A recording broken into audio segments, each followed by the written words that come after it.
Hi everyone and welcome to this new video. In this video I want to bring an implementation from scratch, and this is the implementation of a simple shell written using the C programming language. So at the end of the video we will have a binary that when we execute this binary is going to spawn a simple shell, and we can use this shell to execute various commands like whoami, date, and any command you might think of. For example, we might even get the commands with arguments like ls, like something like this. So basically, that's the idea for this video. I will break down the implementation of this shell in 4 main different steps, and for each step, I will discuss all the code and all the concepts that come into play to provide the various features that we will implement. So as always, I hope this video is useful and interesting. If you like the video, if you like the project, subscribe to the channel and share this video and this channel with like-minded people to help me grow. And that's it, enjoy the video. So let's start from step 0, in which we simply create a source code which contains an hello world. So a very simple hello world. So here I open my terminal. I'm gonna create a directory called source. In this directory, I'm gonna create a file called shell.c. And in this file, we will put the implementation of our shell. We can start off by using this stdio.h. So here we can compile this. So we can do gcc shell.c -o shell. So this is the command to compile for now. We will see if it changes later on. And actually, to make it better, what we can do is we can open a different tab in Emacs. So here I'm gonna have this on this side. Then I'm gonna compile. So I'm going to compile down, I'm going to open a compilation buffer here, and I'm going to open a shell down here. So essentially we have source code on the left, compilation buffer on the right top, and the shell on the right bottom that you can use to execute our binary. In this case, the binary does nothing else than just print hello world. So this is it for step 0, and we can actually now read about step 1. So step 1 is all about reading user input. This is because a shell to work needs to read user input. So basically a shell implements a very well-known cycle called REPL. So it is a REPL, and this REPL stands for read, eval, print, loop. So it is a loop, it is something that repeats itself, and in this loop we have 3 main tasks. The first one is to read user input and understand user input. Then we need to evaluate the user input, so we need to execute what the user wanted. In the context of a shell, the eval has to do with an operating system command, so an S command, and then we have to print out the result. So this is a typical REPL, so read, eval, print loop. Now to start off this loop, we need to, of course, read user input. And to read user input, actually, I'm going to use a library.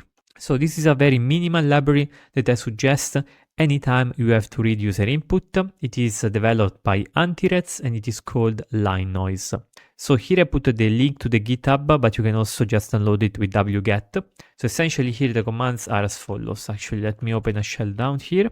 So we're gonna create a folder called lib. We're gonna go into lib and we're gonna wget these 2 files. So linenoise.c and linenoise.h. And then we're gonna go back. Now we have this library. We just need to modify our source code as follows. So I'm just gonna copy this and paste it here. So let's remove this. I'm gonna copy this and paste. Now notice what changed. First of all, we include the stdio like before, but also the stdlib, so the standard library. Then we include the custom line noise library. Then we define 2 values here with the C preprocessor define, a prompt and a history length. As soon as main starts, we set the length of the history. So line noise allows you to configure a history so that the user can go back to previously used commands. And this history has a specified length. In this case, it's just 1024. So you can only go up to 1024 previous commands. If there is a problem with this, we just print out an error and we exit. Otherwise, we enter the actual infinite loop. So in this infinite loop, here we define a car pointer. So this points to a string. And we get this string by using the line noise main function, which is called line noise. we give to the function the prompt that will be showcased to the user, and we extract the line. Now, if this is different than null, then we actually process the line. And to process the line, we just print it out in the standard output. So we just do an fprintf. We add it to the history so that we can go and search backwards to one of the commands that we used. And finally, we actually have to free the line at the end of the processing. This is because the library internally will alloc some memory. So we'll do an allocation using stuff like malloc of the standard libc. And since it allocates memory, when we're finished to use it, we have to deallocate. And we can use either line noise free or a simple free call to the pointer line. So basically the idea. Now, how does it change with respect to compilation? Well, with respect to compilation, now we just need to tell the compiler that we want to link it with the C code. So line noise.c. So basically that's the idea. We do this. So let's change the compilation like this. So we just do -lib line noise.c. Now, before compiling, actually, we don't need to print fprintf like this, because actually we need to add a new line. So what we do is we do %s/new line, and then we put the line here. So that's gonna be better. So now we execute. Notice that the program now waits for our input, and we see the prompt, which is the $. And here we can write whatever. And notice that after we press enter, so after we give the input to the program, which is processed by the line noise function, so the line noise retrieves the line, and then we print the line. Very, very simple, so pretty basic. So we just do this, who am I, Leo, whatever. Please subscribe. Okay, so that's a good start. With this, we have a basic read loop, although right now we just read the entire line. So we don't really do any sort of fancy processing over it. We just get the raw line. The next step, the step 2, is to actually tokenize the user input. Now, what do we mean by tokens? Well, basically, the idea is that the raw line itself is just a sequence of characters. However, when we process this input, we actually want to have a specific structure. And the structure we are looking for is that the first word in the input is going to be the command, and then we're going to have the various arguments, arg1, arg2, arg3, and basically that's the idea. So we want to split the command into these various elements. So we need to do some kind of processing to the raw input. And this is what it means, what is like captured by the idea of a token. You can think of a token as an atomic block of text, like an atomic unit in the context of user program.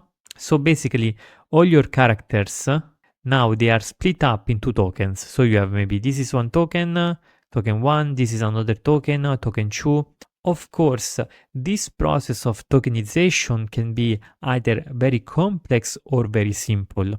For example, when you go from a .source, like from a shell.c, when you go from a C file to the ELF binary, there are a lot of steps in this transformation, and one of those steps is the tokenization of the input. Now, in the case of the C language, the tokenization is not too simple. It's not a simple process, because of course, the C language has a complex and rich language. Not too much, but definitely more than what we will do in this example. So the way we're going to tokenize the input is going to be extremely simple, and we will use the strTok function taken from the standard C library. So this is the function to tokenize. And the way it works is that we put the characters that we want to consider as token separators. So here we put the white space and the tab character, the /t. And basically the idea is that this is going to get the first token. Then by calling it multiple times with the first argument null, it's going to consume the entire input string. So it's going to go through the input string, and it's going to give us out all the successive tokens essentially. So the way we actually implement this is, let's go to the shell.c. We import this function, so we just use this function, and then we have to modify the main loop here so that after we have read the line through line noise, so at this point, we don't just print the line. So at the end, the line still has to be freed and added to the history, so whatever. But rather what we do is we just call the sRead function with the line, with the args, and with the max args count. So here we can define max args also to be 1024. And the arguments themselves, actually, we have to define a double pointer to car. So before the actually REPL loop, before the main loop. So after we read this, we can just print them out. So we can just print them out. And in case we have an empty line, so in case the number of arguments read is 0, we just keep the line. So notice this continue, because this is going to be processing step, so eval step. This is going to be the read step, and actually this is going to be eval plus print step, so we're going to combine the two. So basically after we read, if we have an empty line, we're just going to skip. So this continue means don't go through this entire thing, but just go back at the beginning of the loop. So skip what remains of the loop and start again from the beginning of the loop. So let's try to compile to see if we miss anything. So it says implicit declaration of the function strtoc. So let's go through the main menu, to search for strtoc. So strtoc, it says this is include in the string.h. So include in string.h, and we just include it here essentially. And now we are good. So we just need to include that library. So let's try to see if everything goes well. And actually here I can say define token separators. Just define like this. Actually like here, so that it's a bit more clear. So like this, perfect. And here I just put token sep. So compile, everything goes well. So let's try to use it now. So we're gonna say cmd arg1, arg2, arg3. And then it said, okay, I read 4 different arguments. Arg of 0 is cmd, arg of 1 is arg1, arg of 2 is arg2, arg of 3 is arg3. If I give nothing, I read 0 args and it skips. If I do, for example, just 1, I read 1 arg. So that's basically the idea. And of course, if we just about, you can say I read 3 args, A, B, and AST. So that's good. That seems to be good. And for the implementation itself, so basically here we get the raw input as a pointer, so it points to the raw input bytes. Here we have a double pointer to car. Now why double pointer? Because this is going to be an array of pointers, and we will write into this array the different locations of the different tokens, of the start of the different tokens. Which means that let's say that this is our string in memory, but here is like token 1, here is token 2, and here is token 3. So the input points to this. Now the args instead points to a different array, where the first element of the array will point to the start of this, the second to the start of this, and the third to the start of the third token. So basically the idea, and here we have a max arguments, so this is just gonna limit the maximum arguments. But now that I see this particular implementation, we can actually remove this, because this max args can be taken from the top, from the global state. So here we can say max args. So basically the idea is that I start to obtain the first token. As long as the token obtained is different than null, and the iterator, so the variable that tells me how many tokens I've read so far, and this variable is strictly less than max args minus 1, then I put into the args array the token that I've read, and I move the token to the next value.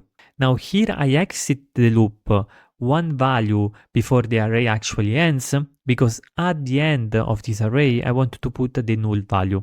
So at the end of the loop, the basic idea is that either I've reached the maximum number of arguments, so I'm just gonna end, I'm just gonna put null, so everything else I do not capture, and it's fine with us, we just define it in the sort of like the documentation of this simple shell, or I finish the tokens, so there are no longer tokens. Technically there's still space in the args array, but the last token that I read is actually null, so I finished to tokenize the string, and once again I finish the array. Now, when we actually tested it, so let's see here, we have to remove these max args here, because we actually give it from the things like that. So these things seem to work, right? But there is actually a problem here. Let's see if you can spot this problem. Well, basically, the idea is that this program is actually pretty dangerous in the sense that when I try to access this area of memory, these args of I, and then I do the plus plus over I, but that's like a post operation, I don't care, I'm just focusing on the args of I memory access. I'm trying to access this memory region to access the array of pointers. Now the question is, where does this memory lives? And here I've defined args in the stack of the main program. Now the issue here though is that this is a double pointer and I did not define the exact amount of space that I needed to store all the pointers of the car string. It means here that the memory that I'm using here, I have no guarantees over how this memory is handled because it is not, it is sort of like I'm not doing things as I should.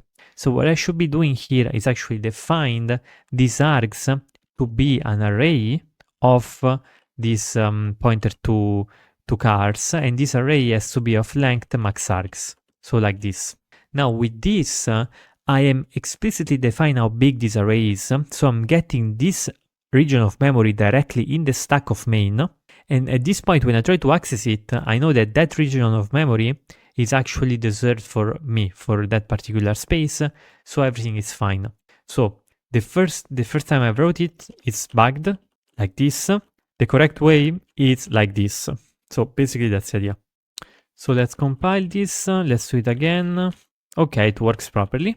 Now the finding is that sometimes with this memory corruption problem, the program behaves okay, like behaves as if the program is working, but that's only because in that particular execution, the memory of the program is accessed in a way that doesn't break stuff. However, since we were doing not allowed operations, like we were not managing the memory safely, that there was no guarantee that in any execution the memory would allow the program not to crash, essentially. Now with this instead, we are forcing the compiler to take the space in the stack, so we are fine. Of course, there's a limited amount of space here, but after all, here we check before writing that the space is respected. And when you program in C, you do really have to be careful about all of these things, because that's really important. So at this point, we have read the string, we can print out all the arguments. So the next step is, okay, we have tokenized user input. The next step is, okay, once we have this input, how do we actually execute it? How do we evaluate it? And now we have to ask, what is the role of a shell? I mean, what is the purpose of a shell? What is the job of a shell? And basically, to make it short, the job of a shell is to execute, system commands. For example, when we open a shell and we do ls, or we do cd, or we do pwd, or we do whatever, curl, something, wget, any sort of command. So these, most of the time, they are binaries in the file system. They are programs in the file system. And instead of calling them, like the idea is that the shell was developed in order to interact with all those binaries with a simple command line interface. So that's the objective of a shell. To a shell, typically, we give the name of the program, the arguments that the program takes, and then the shell job is to execute the program. So basically that's the idea. So how do we actually execute the commands? Well, we use a classical pattern in the Linux operating system, which consists in using two specific system calls, which are the fork system call and the exec voe system call. So before explaining how fork and exec work together to actually implement this functionality, I just want to check if it works. So let's just copy this as execute into our code base after the read function, and let's change the loop. So on the read portion, we change nothing. We just have to add on the eval step. And what we add is these three simple lines. So let's analyze them. First, we obtain from the arguments the first pointer, the first token, which is going to represent the command. So this is the pointer to the CMD. And then we take the CMD arguments. So essentially, we just take the args. We just call it the CMD args. It's fine. It's just another way of renaming it, essentially. And notice actually that in the CMD args, here we also consider once again the name of the program. Because when you launch a program through the shell, in its arguments, the first argument is going to be the name of the program. This is a typical convention used within Linux system, and we want to respect that. So basically, this is the idea. And then we call as execute. So let's test this out. So let's see if we can compile. Once again, we have to import the library for fork, for exec_vu, and for waitpid. So let's do it man, and we say fork. And here the library is uni_std, so uni standard. So we just do this.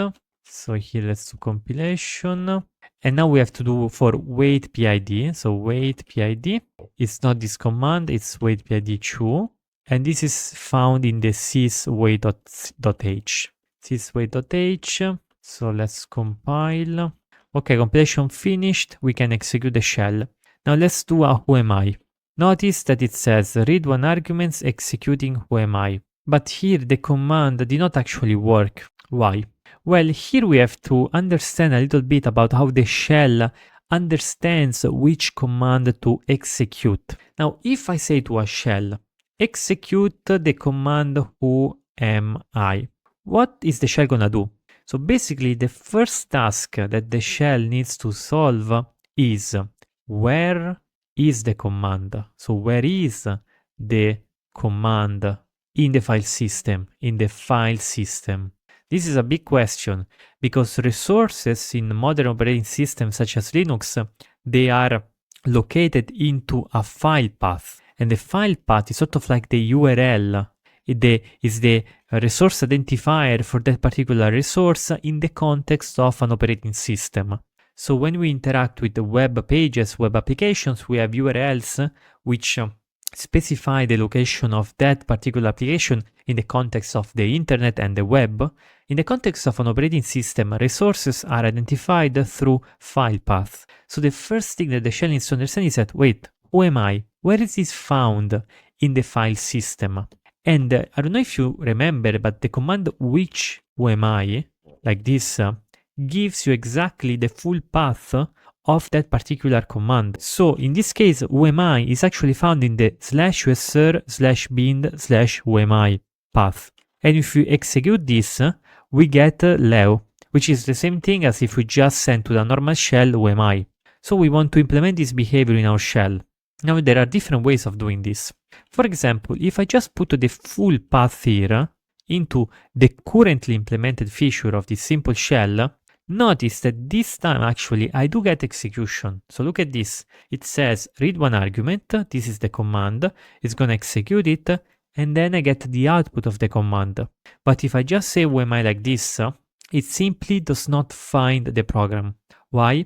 Because the exec_vu, the interface of the exec_vu, does not do any sort of name resolution. So basically here when we talk about name resolution, what we're saying is from the command, I want to resolve the full path, which is what the program which does. So the program which implements this resolution. So to actually implement this behavior, this resolution behavior, which goes from the name of the command to the file, to the full path of the command that allows us to execute the command, we can implement it in two different ways. One way is to manually implement the resolution mechanism using the path environmental variable. Because when we use which, so when we do, for example, which whoami, how does the command which understands which is the full path of the binary? Well, the basic idea is that you have an environmental variable called the path. In this path, there are a bunch of directories. So for example, dir1, dir2, dir3, so just a bunch of directories. And then you try to see if the whoami commands lives in the first directory, or in the second, or in the third. And as soon as you find a matching directory, that is, as soon as you find a directory which contains the whoami command, then the full path is going to be given by the path to the directory plus the name of the command. So this is how it is implemented, this mechanism. So this could be one way to implement this. However, since I want this to be an extremely simple shell, actually, I'm not gonna go into this path. Maybe in the future I can showcase if you're interested, but for the scope of this video, the different way that I want to implement this is just by changing the exec function that we call. So this exec vo is implemented in the standard C library, and the standard C library offers different version of this specific function. And there is one version which actually takes care into resolving the path, essentially, into using the path to resolve the binary. So how do we access that? Well, if you go into main exec vo, we find here that we have different functions. Actually, let's open this in this thing. So main tree exec vo. So we have exec L, exec LP, exec LE, exec vo P, exec vo PE. So basically, when you find a V in the name, it means that you are specifying the arguments using an array of car pointers. When you instead have the E in the name, like exec VPE, the environment of new process image is specified via the argument envp. The envp argument is an array of pointers to null terminated strings and must be terminated by a null pointer. All other exec functions which do not include E take the environment for the new process image from the external variable environment in the calling process. So basically, this means that if you find a V in the specific name, that means that the arguments are passed through an array of car pointers. Now, what we are interested in, however, is this P behavior, so the one with the P. So these functions duplicate the actions of the shell in searching for an executable file if the specified file name does not contain a / character. So the file is sought in the colon-separated list of directory path names specified in the path environmental variable. If this variable isn't defined, the path list defaults to a list that includes the directories returned by this particular value. So basically, if we call this exec VP, so with the V, so that we specify the arguments through an array of car pointers, and we add the P, then this function is going to also take care of searching the binary within the path. So it's going to be easier to implement. So let's try if it works. So we're going to exit. Actually, let's just exit like this. And then we're going to say exec VP. So exec VP, we compile it, and then we execute it. Let's do whoami. And notice now that it properly executes the whoami command, because here I put a P into the name of the function. So now the functions work, so this as execute works properly. It is now time to understand it. So how does it work? Well, basically, the idea is that this function has to create a new process. So we have our shell process here, but then this shell needs to create many different processes, like process P1, process P2. Every different command is basically a different process. Now, how does process creation works in Linux operating system? Well, it is split into two different operations. As you can see, the first one is the fork operation. So fork is a system call. It's a system call, which means that it is implemented in the Linux kernel. So when programs want to do a fork, here I'm calling a function from the standard C library, stdlib, libc, but essentially this then implements a system call to the interface with the Linux kernel. Now, what a fork does essentially is it duplicates the image of a process in the memory of the computer, which means that the way we spawn a new process is we start from the shell process, then we're gonna duplicate it, so we're gonna do shell with the fork. Now, when we duplicate it, it means that after this line of code, we will have two different processes which execute the same code. So they're going to be executing the same logic. So here comes a problem. How do we differentiate between the process who spawned the other process, between the parent and the child? Because the parent is the one who was originally there, and the child is the one who got spawned by the parent. They execute the same code. However, the fork system call has this particular behavior where the resulting value of this system call is different if you are a parent or if you are a child. So if it returns less than 0, then we had a problem executing it. Otherwise, if it returns 0, then it means we are the child. So it means that that particular code is the child. Only the child will see a PID value of 0, which means that only the child will execute this exec VP. The father instead, the parent instead, what does the parent do? It executes this else block. So basically, the idea is that you split the process into two processes with the same logic. However, there is a difference between these processes, and the fact that the child has a PID value of 0, the father is greater than 0. So the father, actually, the PID is of that of the kid, of the child. So what does the child do? The child executes exec VP. Now exec VP replaces the current image of the process with a new program. So this is why in the exec VP we put the path, the name of the program. So basically the idea is that when we call exec VP, at this point, so we have the shell parent, and we have the shell child. So a different process with the same code. After we execute the exec VP, this image is going to be changed, it's going to be loaded using this particular file. Like for example, here we can put the image of the whoami program. So the elf binary is going to be loaded into the process, and so the process is going to be not anymore the shell logic. It's going to change completely the data, the code, everything is going to change to execute the whoami. And so at this point we're going to execute the whoami. The father instead has to wait for the execution of the child. So we do a wait PID, and if we cannot wait for the PID, we just print out an error and we return. Otherwise, we wait, and after this wait call is over, it means that the child completed this task, and so the father can just keep going. So the shell can keep going to the next instruction. So basically, the scheme is I have a shell. Here I execute the first P1, I wait until it is over, then I execute the second P1, I wait until this is over, I execute the third process and stuff like that. Once again, it's really simple, it's not too complex, you can only do synchronously process, like you can only call process synchronously, you have to wait until they are done and things of the sort. But this is the core idea behind how processes are created and executed.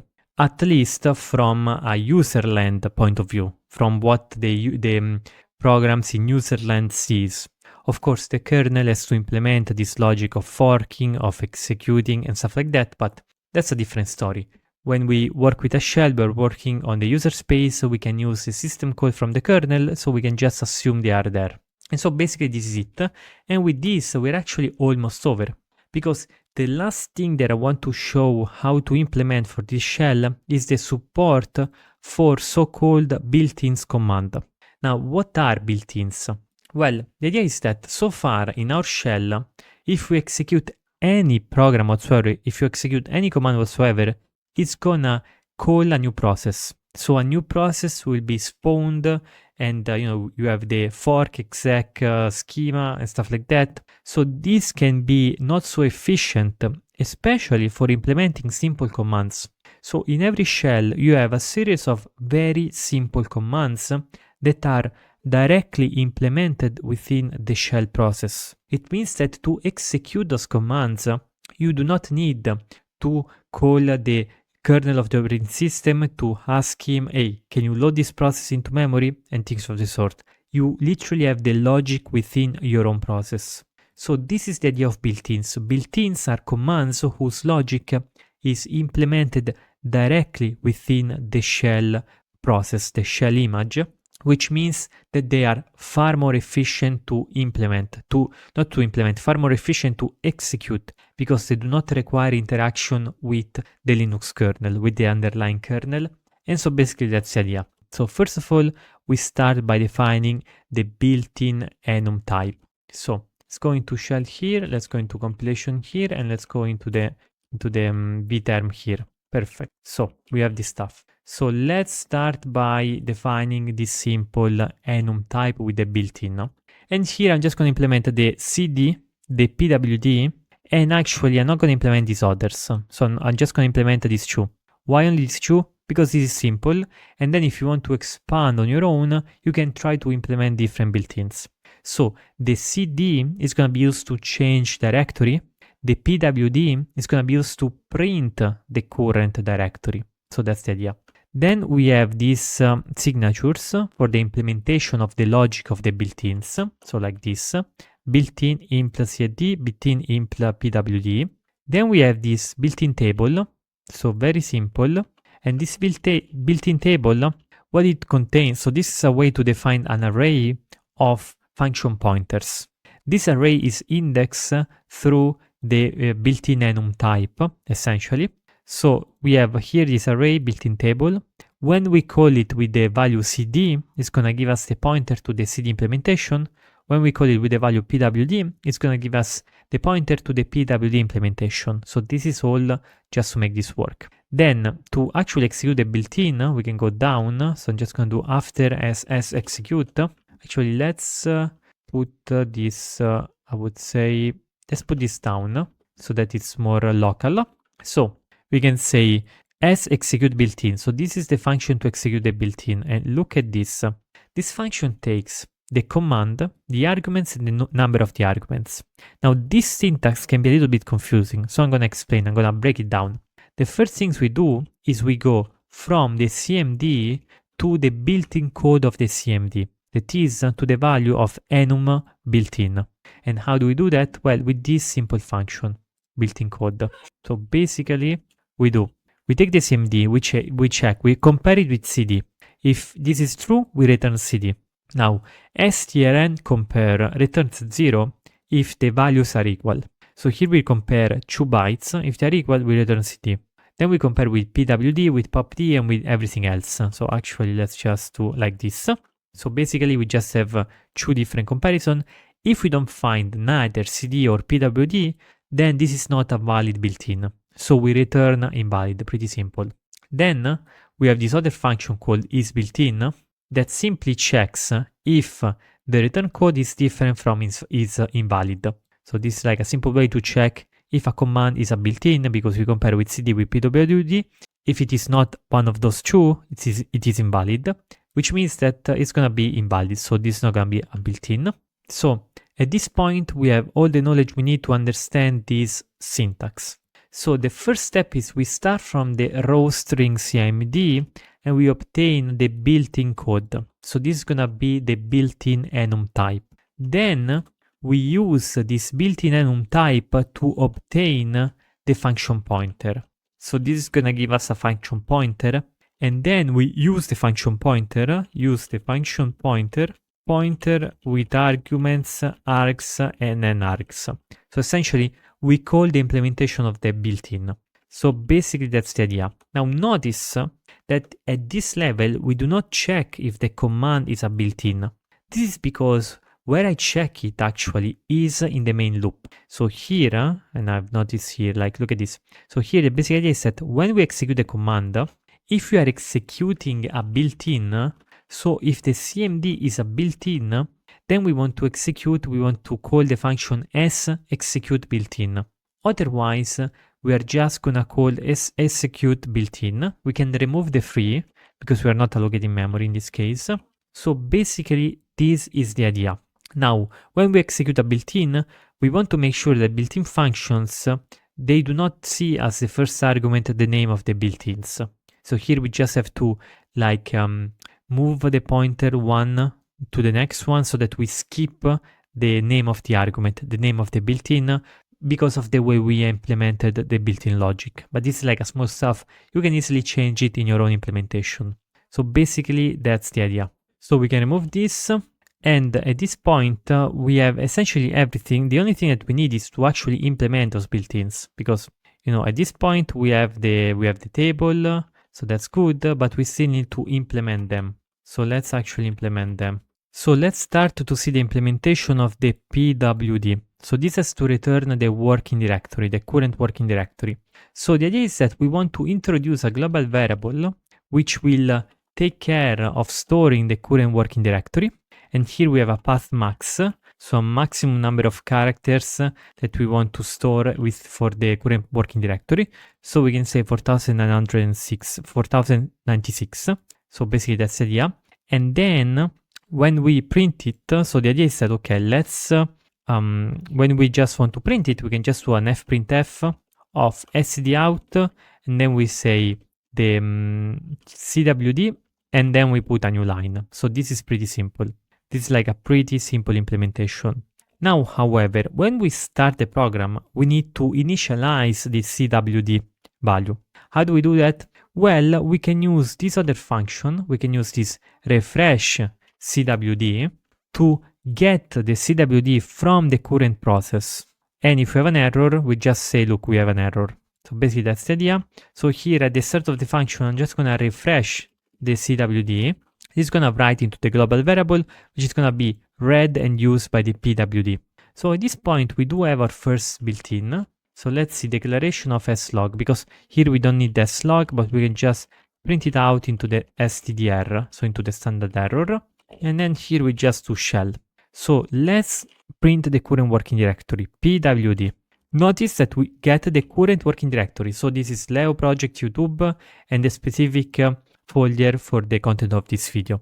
So from scratch 05 simple shell. Okay, this works. Now the next built-in we need to implement is the change directory. Now how do we implement the change directory? Well, basically the idea is this. We can use this logic. So let's see this logic. So what do we have here? Well, here basically we have the new directory. It's gonna be the first argument in this array of arguments, and we want to change into the new directory. So we want to execute the function change dir. This is implemented by the standard C library. If we have an error here, we have, once again, we can just do fprintf stdr, and then we return. And if we don't have an error, actually we can do exit1, to be honest. If instead we do not have an error, we just continue and then we have to refresh the current working directory because we have just changed it. So basically that's the idea. So let's see, okay, the refresh has to be actually defined earlier. So like up here, that's good. Okay, notice that no problem in compilation. Let's execute. So we do print working directory. Then we do cd ... So we go one directory before. We do print working directory. And notice now that if I open it here actually, notice now that before I was in this path, now I went one backwards with the ... with the cd ...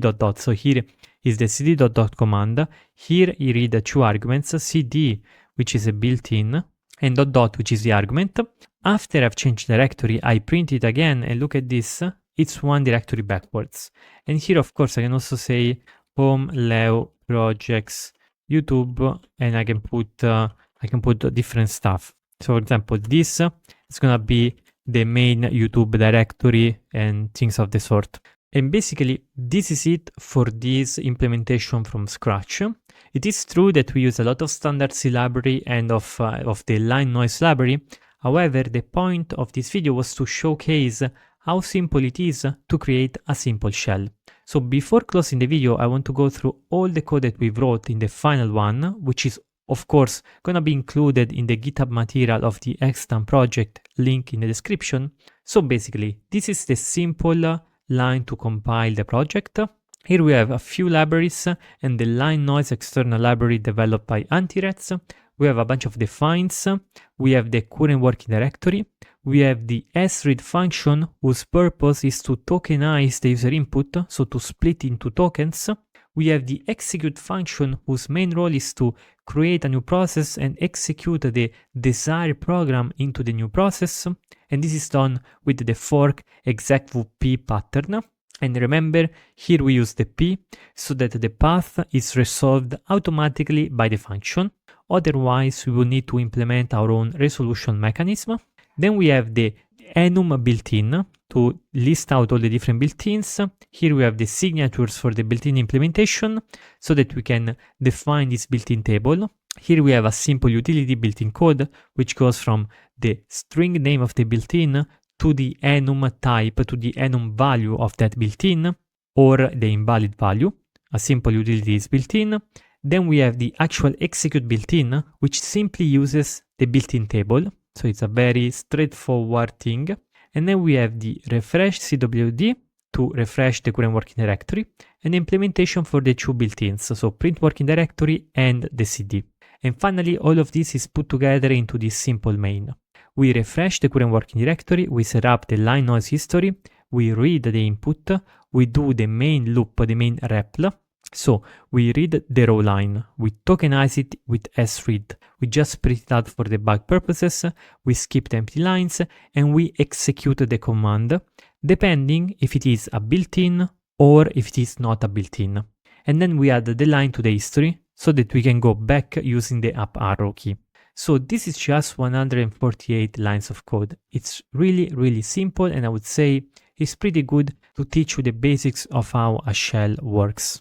And so this is it for this video. If you have any feedback, please leave it in the comments, subscribe to the channel and share this video and this channel with like-minded people to help me grow. Thank you very much, and to the next video.